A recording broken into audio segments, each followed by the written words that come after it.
Welcome everyone.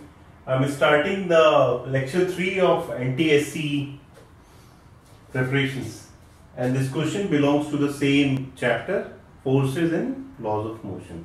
Okay. So the question says that a body of mass 2 kg having 10 Newton constant upward force. There is a body of mass 2 kg. Let us say here is the body. Okay. ये है body, है ना? ये है आपका ground surface, so that you can see it. There is an upward constant force of 10 Newton. Means body के ऊपर ना हमेशा एक 10 न्यूटन का फोर्स लगातार लग रहा है, शुरू से लेके अंत तक हमेशा लग रहा है. ठीक है, 10 न्यूटन का कांस्टेंट फोर्स है, ऊपर की तरफ उसके ऊपर लग रहा है. इसको आपने अभी तक तो ये आपने हाथ में पकड़ रखा था, आपने इसे रिलीज कर दिया, छोड़ दिया. ये है बॉडी जिसके ऊपर 10 न्यूटन का ऊपर की तरफ फोर्स लग रहा है लगातार, और आपने इसको अभी तक हाथ में पकड़ा हुआ था और अचानक से रिलीज किया. ये जो डिस्टेंस है, ये यहां तक की इनिशियल डिस्टेंस जो है ये है 100 मीटर्स. आपने इसको यहां से रिलीज कर दिया. पूछा after how many seconds will it touch the ground. कितनी देर के बाद ये ग्राउंड पे टच कर जाएगा, मतलब नीचे चला आएगा. एक बात आप इस क्वेश्चन में समझ लीजिए. आपने मोशन के लॉस पढ़े हैं. मोशन उधर ही होगा. अभी ये रेस्ट में है, ठीक है ना, अभी तो ये रेस्ट में है. अब रेस्ट से ये किधर जाएगा? ये उधर जाएगा जिस डायरेक्शन में इसके ऊपर अनबैलेंस्ड फोर्स होगा. ये न्यूटन्स फर्स्ट लॉ कहता है, the body will move in that direction. Body will change its position when and only when there is an unbalanced force on the body, and the body will move in that direction. तो हमें, या आप इसको यूं कह लीजिए कि जिधर उसके पास अनबैलेंस्ड एक्सेलरेशन होगा, फोर्स अगर है तो वो, अगर अनबैलेंस्ड फोर्स है तो वो एक्सेलरेशन देके जाएगा. तो हम जरा ये समझ लें कि ये जो बॉडी है इस पे एक्सेलरेशन, रिजल्टेंट एक्सेलरेशन किधर की तरफ काम करेगा. ये बात समझ में आती है ना. इस पे G जो है वो लग रहा है नीचे की तरफ. Acceleration due to gravity which is being exerted by the earth on the body. वो तो इस पे अगर आपको नीचे इसको चल के कितना ना, S इज इक्वल टू क्या है, थर्ड लॉ क्या है, S is equal to ut plus half of a T square. पहले हम ये जान लें कि मोशन होगा किस डायरेक्शन में, तो हम फिर उस डायरेक्शन में ये पता कर लेंगे कि एक्सेलरेशन कितना है. ठीक है, इस पे ना दो एक्सेलरेशन लग रहे हैं बॉडी पे. एक कौन सा लग रहा है, एक ही नीचे लग रहा है G, जिसकी वैल्यू आपको दी हुई है विच इज 10 मीटर पर सेकेंड स्क्वायर. ऊपर की तरफ भी कोई एक्सेलरेशन लग रहा होगा क्या? ऊपर की तरफ भी बॉडी का मास क्या है, मास है 2 kg.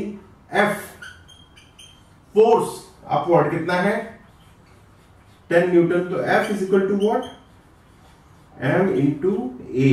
So A is what, F by M. So 10 divide by 2 means 5 metre पर सेकेंड स्क्वायर. वो जो कांस्टेंट फोर्स हमेशा ऊपर की तरफ लग रहा है उसके कारण एक एक्सेलरेशन है, वो कितने का है, 5 मीटर पर सेकेंड स्क्वायर ऊपर की तरफ. किधर है, ऊपर की तरफ. तो एक्चुअली रिजल्टेंट, कोई तो इसको ऊपर की तरफ भेज रहा है, कोई इसको नीचे की तरफ भेज रहा है. तो टोटल कितना होगा, जो ज्यादा है नीचे वाला ज्यादा है. तो टोटल एक्सेलरेशन क्या आ जाएगा इसका, एक्सेलरेशन, जो एक्सेलरेशन निकल के आएगा इसका वो कितना हो जाएगा. पहली बात तो जो जिधर ज्यादा है उधर जाएगा, तो नीचे की तरफ जाएगा. 10 माइनस 5 एक्सेलरेशन रिजल्टेंट कह दो इसे, तो कितना आएगा 5 मीटर पर सेकेंड स्क्वायर. और किधर की तरफ एक्सेलरेशन, तो भाई क्या है, that is a vector quantity, you need to know the direction of it. okay, तो एक्चुअली ये जो बॉडी है ये 5 मीटर पर सेकेंड स्क्वायर के एक्सेलरेशन से नीचे की तरफ आ रही होगी। लगा दो फॉर्मूला, एस इज यू क्या है, आपने रेस्ट से छोड़ा था ना, रेस्ट से। जब आप रेस्ट से छोड़ते हो तो रेस्ट में इसकी वेलोसिटी क्या, इसकी इनिशियल वेलोसिटी क्या होती है, 0। So it's initial velocity is 0। Motion नीचे की तरफ हो रहा है, हमने मान लिया कि नीचे की तरफ की हर चीज पॉजिटिव है, ठीक है। So a resultant is what, 5 metre पर second square. And what is S, S आपको दिया हुआ 100 metres, S is what 100 metres, ठीक है। Let us find it out. So 100 is equal to u into t, 0 into t खत्म, plus half into a, आर हो जाएगा ना यहाँ पे, into t square. So 100 is equal to half into 5 into 2 square. So T square is equal to 200 divided by 5, ठीक है। That is what 40। So T is what, T is root of 40. T is equal to what? Root of 40. So that is what? 4 into 10. यह आ जाएगा 2 root of 10. Root of 10 की value 3.16 के आसपास होती है. So this will be your answer. 2 into root of 10. Root of 10 की value मुझे ऐसा लगता है कि 3.16 के आसपास होती है. You put this value and get the answer. You will be done by the question. Now will be doing the question number 2 of this session. अच्छा, मैंने ना क्वेश्चंस इस तरीके से रखे हैं कि आपका जो कॉन्सेप्ट है, basic concept of force and laws of motion, that gets clearer and clearer, so that you are prepared for NTSC as well as the JEE and NEET foundations. Okay. So the next question says that there is a 5 kg block lying on the surface. Smooth surface है. Why did I say only smooth surface? Because if the surface is not smooth, then frictional force is also a force which comes into the consideration. अगर surface smooth नहीं है, zero friction नहीं है, तो एक frictional force भी आके आपके सामने खड़ा हो जाएगा, जिसका भी आपको ध्यान देना पड़ेगा. न्यूटन ने बोला ना भाई, अनबैलेंस फोर्स, पता नहीं, हो सकता है फ्रिक्शन ही काम कर दे सारा खराब. ठीक है, चलिए. उसने बोला है कि the 10 newton force is acting from t is equal to 0 t.0. शुरू से t इज इक्वल टू 0 मतलब शुरू से, जब से आपने मोशन को समझना शुरू किया है ना, एकदम शुरू से 5 सेकंड तक काम कर रहा है. ये जो 10 न्यूटन का फोर्स है, that is working starting from the motion till next 5 seconds. ठीक, 5 न्यूटन का जो फोर्स है, that is starting from the motion till 2 seconds. मतलब 2 सेकेंड के बाद ना ये काम करना बंद कर देगा. ठीक है, तो इसने ये बोला है कि find the distance travelled in the first 2 seconds. पहली बात तो पहले 2 सेकेंड्स में आप डिस्टेंस निकाल लो. ठीक है, उसके बाद तीसरे से पांचवें में 3rd to 5 सेकेंड्स निकाल लो. So for the, for first 2 seconds, अगर जनरल केस होता तो आपको क्या लगाना पड़ता, S is equal to ut plus half of at square. यही होता है ना भाई. लेकिन इसमें आपको देखो u तो मालूम है, शुरू में कोई इसकी, it has no initial velocity, u is 0, rest पे पड़ा हुआ है. ठीक है, लेकिन आपको इसमें एक्सेलरेशन नहीं मालूम है, टाइम भी आपको दिया हुआ है. अब एक्सेलरेशन के बेसिक कॉन्सेप्ट पे चले जाओ. Newton second law of motion क्या कहता है, unbalance force will give you the acceleration, the unbalance force in a particular direction. तो 2 सेकंड तक तो दोनों के दोनों काम कर रहे हैं, 10 और 5 दोनों. तो ये रही बॉडी, मोशन हम इधर की तरफ देख रहे हैं. सरफेस पे है, ऊपर की तरफ तो उड़ के नहीं जाएगा, मतलब ऊपर की तरफ तो बराबर ही होंगे, हमें मोशन इसी में कंसीडर करना है। इधर 10 न्यूटन है और इधर 5 न्यूटन है। मैं भी आपको कुछ और नहीं समझा रहा हूं, फ्री बॉडी डायग्राम में तक है। तो रिजल्टेंट फोर्स कितना हो गया, फोर्स रिजल्टेंट कितना हो गया, रिजल्टेंट फोर्स कितना हो गया, 10 - 5 = 5 न्यूटन। और किस डायरेक्शन में, इस डायरेक्शन में। 5 न्यूटन का फोर्स 0 से 2 सेकेंड तक, क्योंकि 2 सेकेंड के बाद तो क्या है, वो विड्रॉ हो गया, ये वाला फोर्स ही विड्रॉ हो गया। 5 न्यूटन का फोर्स लग रहा है। So for the first 2 seconds of the motion, जब आप S लगाओगे तो आपको एक्सेलरेशन यहां पे क्या मिलेगा, क्या मिलेगा, 5 / 5, दैट इज 1 मीटर/सेकंड²। 5 kg का ब्लॉक है, F = क्या होता है, ma होता है ना, a, तो a क्या होता है, a होता है F/m, 5/5, 1 मीटर/सेकंड²।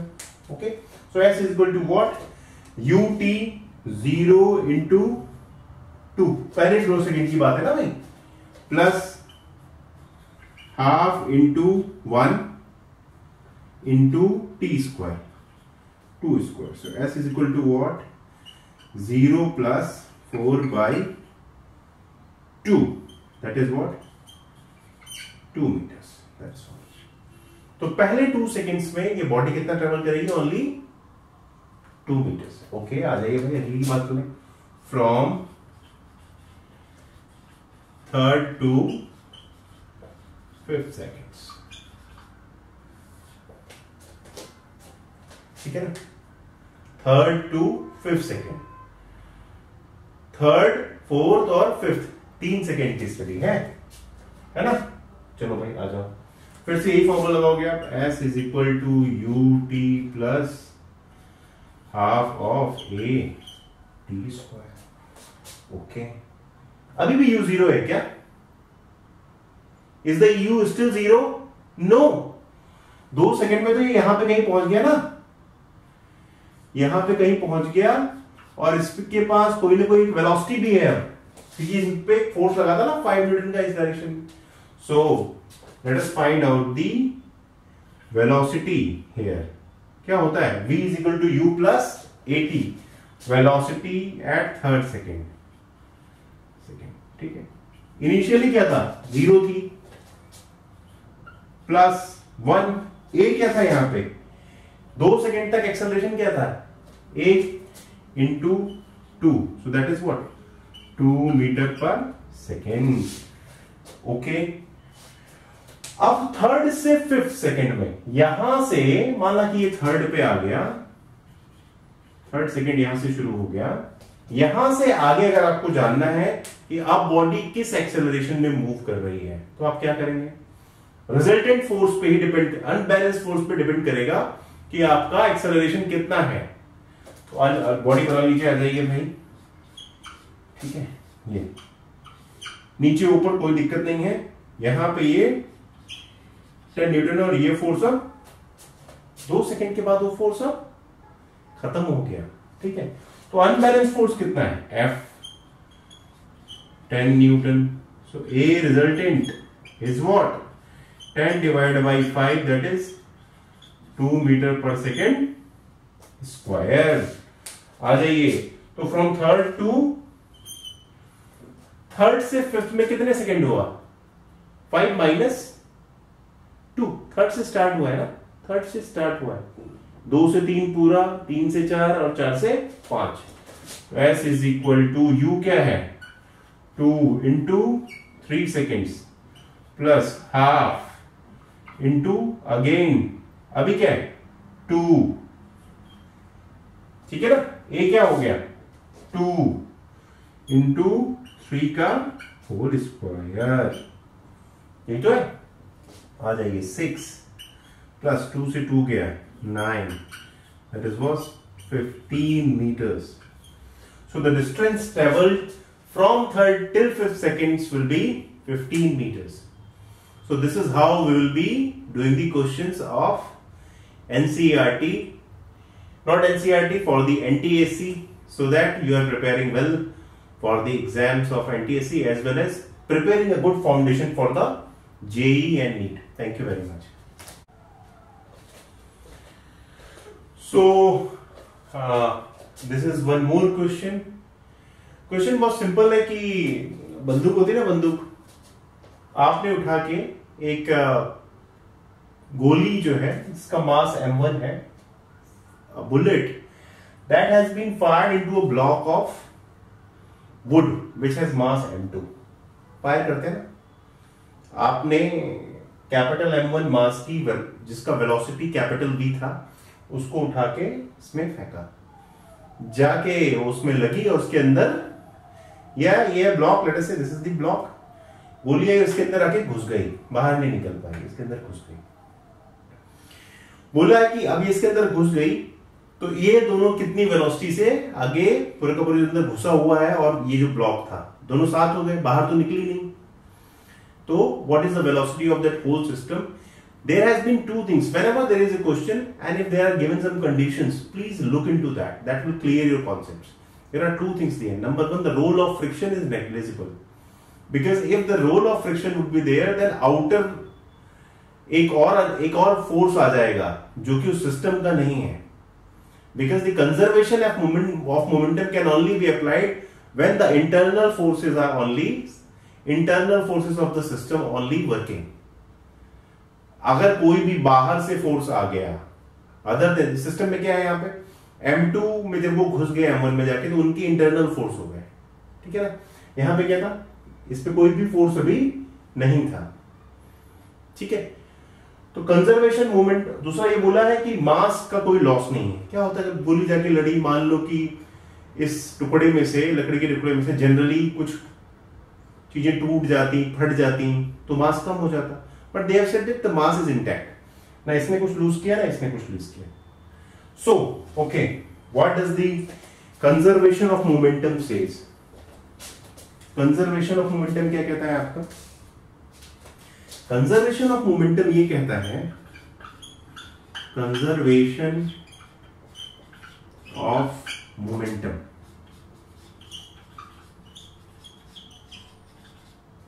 कि initial momentum and the final P I for the whole system is equal to the P final for the whole system, मतलब कि जो अभी है और जो बाद में है। तो पी आई क्या है? पी आई है सबसे पहले इसका मोमेंटम m1, क्या होता है momentum, mass into velocity, plus इसका मोमेंटम, इस भाई के पास तो कोई वेलोसिटी थी ही नहीं, तो चुपचाप पड़ा था आराम से मौज में।